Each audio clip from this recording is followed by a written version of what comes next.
ninyo akong samahan sa pakikinig at pag-aaral ng mga salita ng Diyos na nagbibigay buhay at tumutulong sa atin upang makapagpatuloy sa buhay na nakalulugod sa Diyos. Atin namang pag-aralan sa maikling oras na ito ang tungkol sa pagsubok.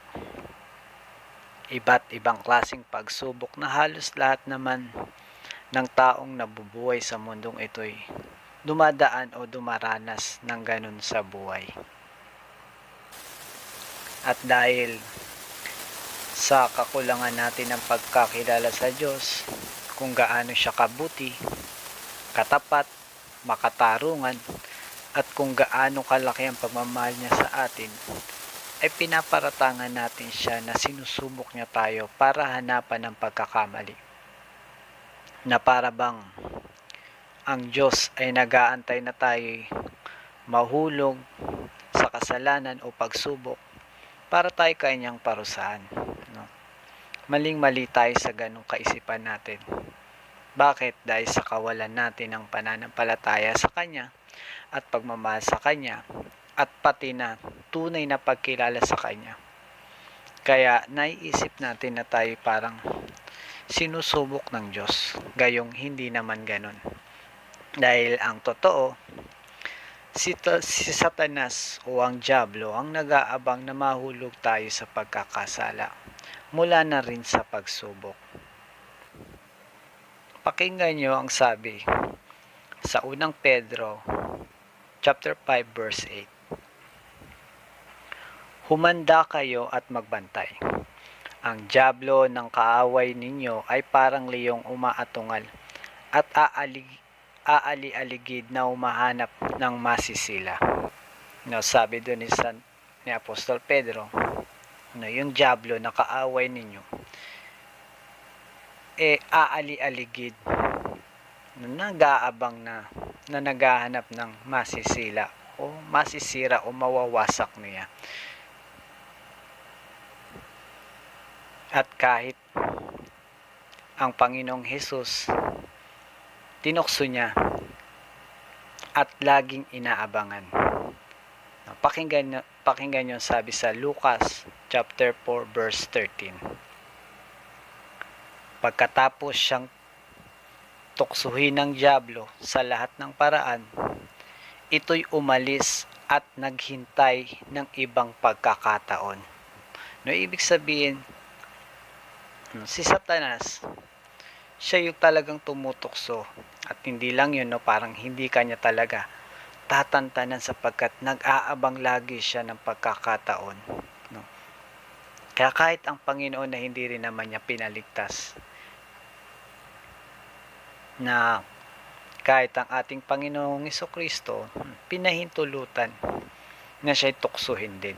At kung mababasa nyo yung aklat ni Job, sa unang chapter nun, no, mababasa natin doon na kung paano rin pinahintulutan ng Diyos na subukin si Job.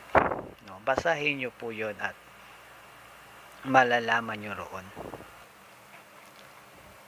Kaya nga, mga kapatid, kaibigan, hindi dapat natin isipin na ang pagsubok ay panunukso buhat sa Diyos, kundi ipinahintulot lamang din ng Diyos upang makita ang katapatan natin sa Kanya at sa pamamagitan na rin ng pagsubok tayo Kanyang patatagin. At muli, huwag natin isipin na tinutukso tayo ng Diyos. Gaya ng sabi sa Santiago chapter 1 verse 13. Ganito po ang sinasabi. Huwag sabihin ni numan kapag siya'y dumaranas ng pagsubok na tinutukso siya ng Diyos, sapagkat ang Diyos ay hindi matutukso ng masama at hindi naman niya tinutukso ang sinuman. Malinaw naman po nun na sinabi, no? Ang Diyos hindi nanunukso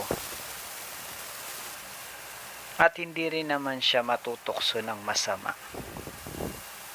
Sapagkat mga kapatid, iba kasi yung sinusubok, iba yung nanunukso. Pag tinuloy natin yung basa, ganito ang sabi sa verse 14. Natutokso ang tao kapag siya'y naakit at napatangay sa sariling pita. Kapag ang pita ay tumubo at nag-ugat, nagbubunga ito ng pagkakasala. Kapag lumala ang kasalanan, ito ay nagbubunga ng kamatayan. Kaya nga, yung pagsubok, ang purpose nun ay para patatagin ang isang tao. Pero yung nanunukso, ang purpose nun talaga ay yung mahulog ka sa pagkakasala. Pakinggan nyo pa ang sabi ni Apostol Santiago. Doon din sa verse na to, sa chapter na to, no? Sa chapter 1, iaatras ko lang ang basa sa verse 3. Ganito ang sabi. Sapagkat alam ninyo na lalong magiging matatag ang inyong pananampalataya matapos ninyong pagtagumpayan ang mga pagsubok na iyan. Sa verse 4, at dapat kayong magpakatatag hanggang wakas upang kayo'y maging ganap at walang pagkukulang. Malinaw naman ang sabi roon, no? Na lalo tayong tumatatag kapag nagtatagumpay tayo sa pagsubok. At ang isang katunayan niya, no, kapatid, no, kung maalala nyo yung kay Apostol Pedro,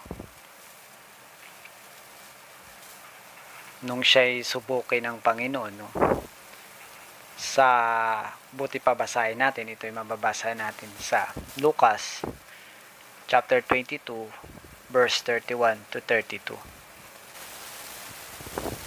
Ganito po ang sinasabi. Simon, Simon, makinig ka.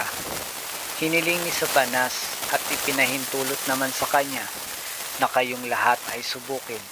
Subalit, idinalangin ko na huwag lubusang mawala ang iyong pananampalataya. At kapag nagbalik loob ka na, patatagin mo ang iyong mga kapatid. Alam naman natin, no, kung paano 3 beses itinatwa ni Apostol Pedro ang ating Panginoon nung ang Panginoon natin hulihin na, no, at mailagay na nga, mahatulan sa kaparusahan. Pero bago yun, no, pag tinuloy natin yung basa doon sa binasa natin kanina, nandoon yung parang promise pa ni Pedro, ni Apostol Pedro, na yung Panginoon, handa po akong mabilanggo at mamatay na kasama ninyo. Pero ang sagot sa kanya ng Panginoon, hindi ba? Tandaan mo, bago tumilaok ang manok sa araw na ito, ay makaitlo mo akong itatatwa. At nangyari nga yun. Kaya yun ang sinasabi ng Panginoon. No? At kapag nagbalik loob ka na, patatagin mo ang iyong mga kapatid. Dahil that time, hindi pa ganun katatag si Apostol Pedro.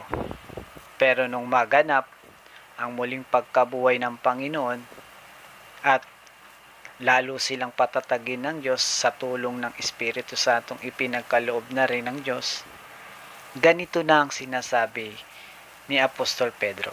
Basahin natin ang sulat niya sa 1 Pedro chapter 1 verse 6.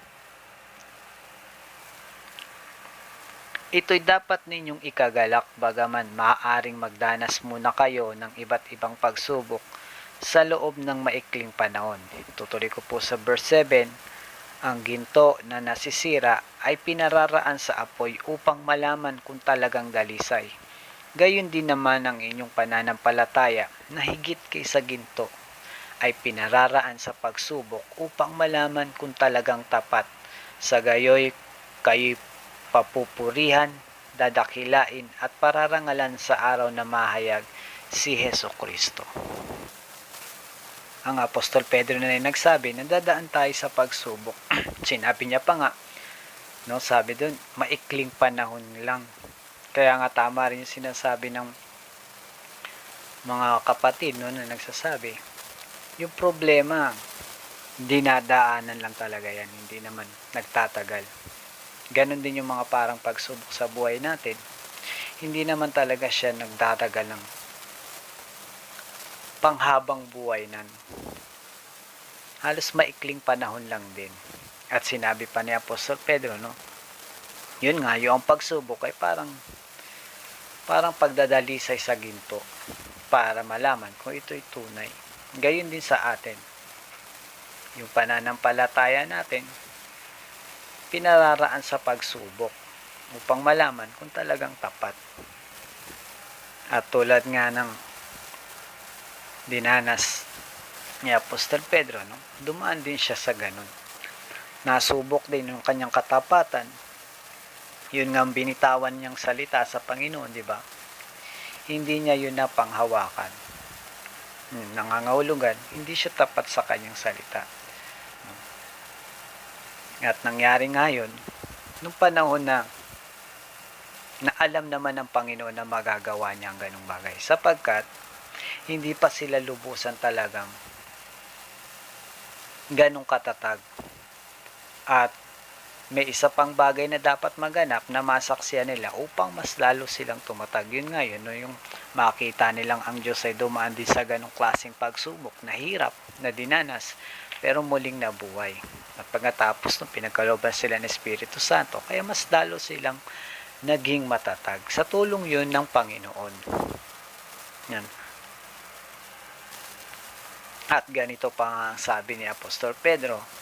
Ito'y mababasa naman natin sa unang Pedro, chapter 4, verse 12. Ganito po ang sinasabi. Mga minamahal, huwag ninyong pagtakhan at ituring na di pangkaraniwan ang mabibigat na pagsubok na inyong dinaranas. Verse 13, sa halip magalak kayo sa inyong pakikihati sa mga hirap ni Kristo at magiging lubos ang inyong kagalakan kapag nahayag ang kanyang kadakilaan. At dito sinasabi ni Apostol Pedro, huwag niyong pagtakhan o ituring na di pangkaraniwan ang mabigat na pagsubok na ating dinaranas. At sa halip pa raw, magalak tayo bilang pakikihati sa mga hirap ni Kristo. At katulad ni Apostol Pedro, pinaparaan tayo sa pagsubok upang malaman kung tapat ang ating pananampalataya. Kasi tulad niya, nung una nasubok din ang kanyang katapatan sa Panginoon, ngunit idinilang siya ng Panginoon na huwag siyang mawalan ng pananalig sa Kanya. Bakit? Dahil alam ng Panginoon kung paano ililigtas ang mga tapat sa Kanya mula sa pagsubok. At si Apostol Pedro na rin ang nagsabi. Ito yung mababasa natin sa ikalawang Pedro chapter 2 verse 9. Ganito po ang sabi. Kaya alam ng Panginoon kung paano ililigtas mula sa mga pagsubok ang mga tapat sa Kanya at kung paano parurusahan ang masasama hanggang sa araw na sila'y tutuman.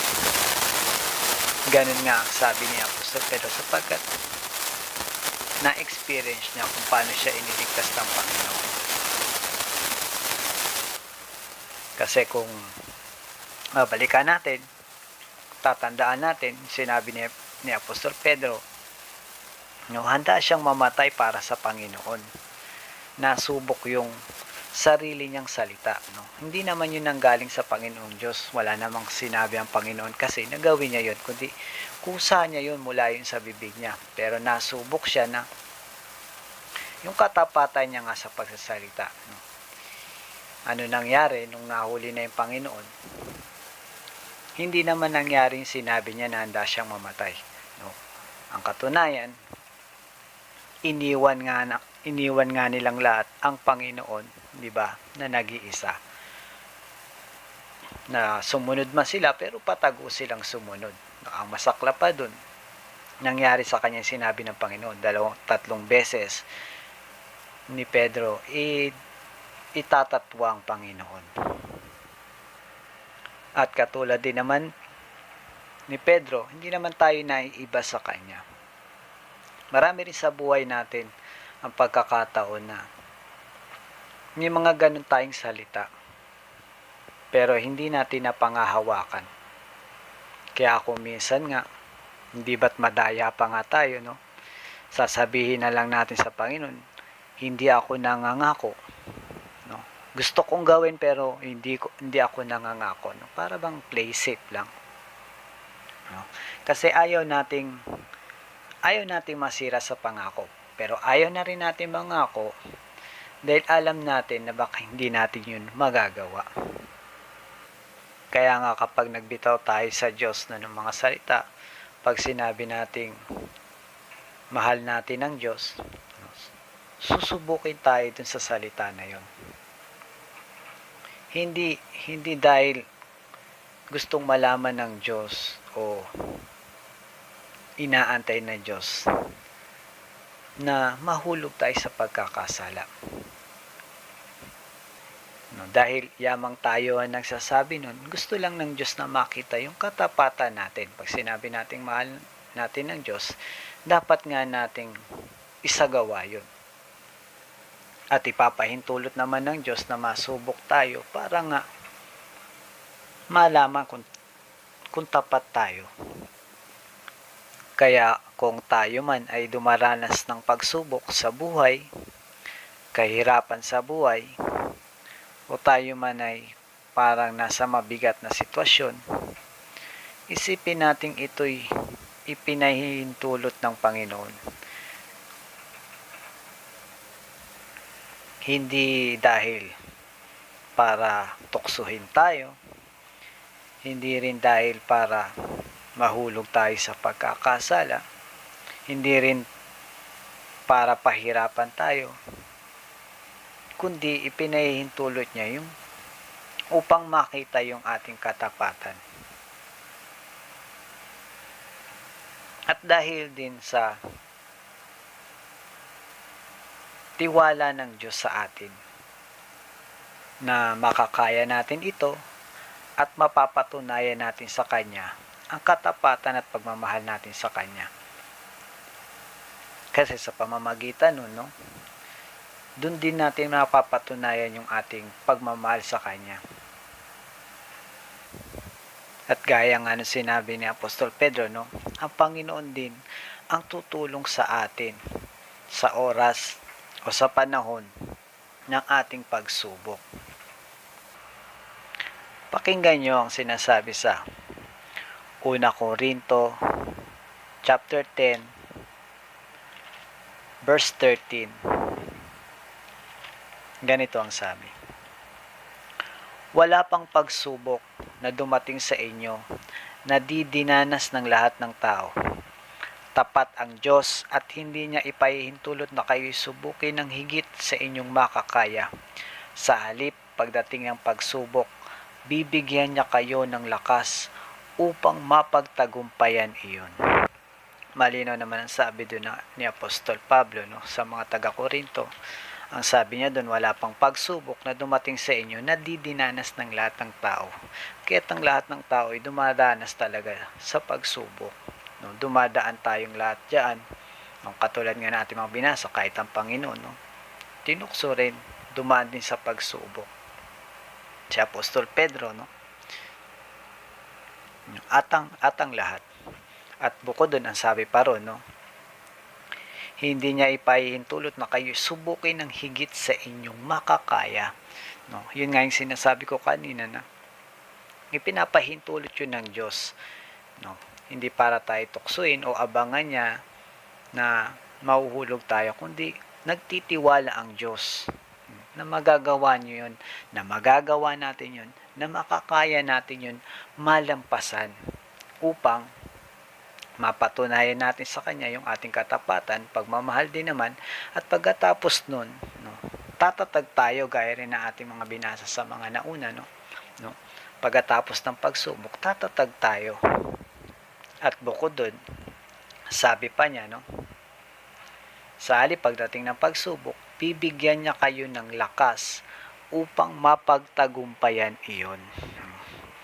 Kaya ang Diyos din ang tutulong sa atin sa oras na iyon, no?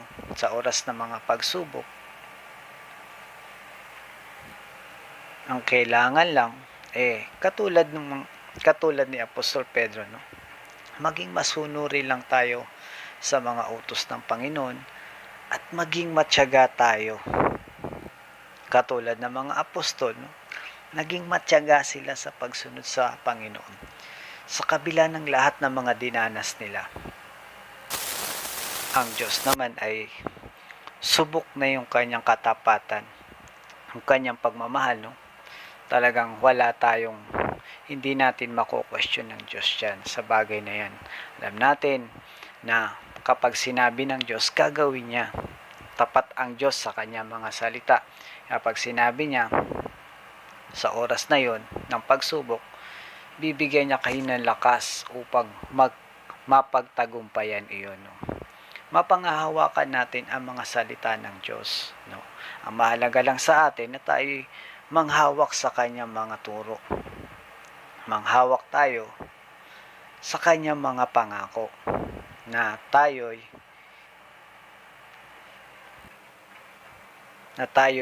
iingatan niya. Pakinggan niyo ang sabi sa Pahayag, chapter 3, verse 10. Ito yung pahayag sa iglesia sa Philadelphia. Ganito ang sabi. Pahayag, chapter 3, verse 10. Sapagkat tinupad mo ang aking utos na magtiyaga, iingatan naman kita pagdating ng panahon ng pagsubok sa lahat ng tao sa buong sanlibutan. Ang sabi doon ng Panginoon, no? Iingatan kita pagdating ng pagsubok. Sino yung iingatan? Sapagkat tinupad mo ang aking utos na magtiyaga. Yung taong sumunod sa utos ng Panginoon na magtiyaga.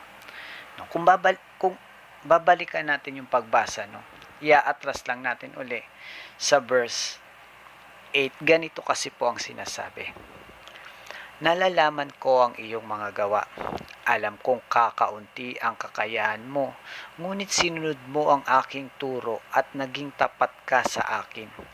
Kaya't binuksan ko ang isang pinto sa harapan mo at walang sino makapagsasara nito.